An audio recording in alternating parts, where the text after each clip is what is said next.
শেষ পর্যন্ত ভেঙেই যাচ্ছে জামাত নেতৃত্বাধীন 11 দলীয় জোট।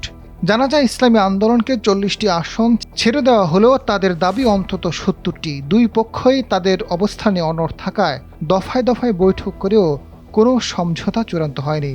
এমনকি 40 আসনের পর কিছু আসন উন্মুক্ত রাখার কথা বলা হলেও চরমোনাই তাতেও রাজি না হওয়ায় ভাঙনের মুখে পড়েছে জোট। এদিকে মাওলানা মামুনুল হকের বাংলাদেশ খেলাফত মজলিসও 11 দলীয় জোট থেকে বেরিয়ে আলাদা নির্বাচন করতে পারে। তারাও বেশি আসন দাবি করছে। তাদের সঙ্গেও জামাতের চূড়ান্ত বনিবনা হয়নি। 8 দলীয় ইসলামী জোটের ব্যানারে অনেক দিন ধরে জামাত আন্দোলন করে আসছিল। জোটবদ্ধ নির্বাচনের ঘোষণা দিয়ে অনেক দূর এগিয়েও গিয়েছিল তারা। তবে এনসিপি, এলডিপি এবং এবি পার্টি যুক্ত হওয়ার পর ইসলামী দলগুলোর সঙ্গে মনোমালিন্য সৃষ্টি হয়।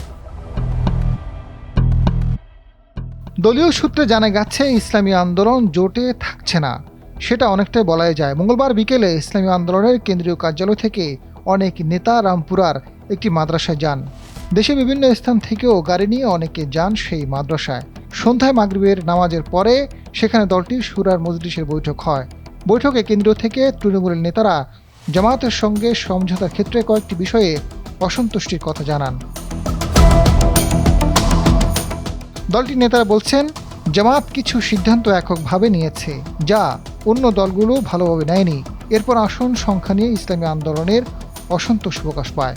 দলটি শুরু থেকে 100 আসন চাইলেও সর্বশেষ 50টিতে ঠেকেছে। তবে জামাত 40টি আসন ছাড় দিতে চায়। ইসলামী আন্দোলন এটি মানতে নারাজ।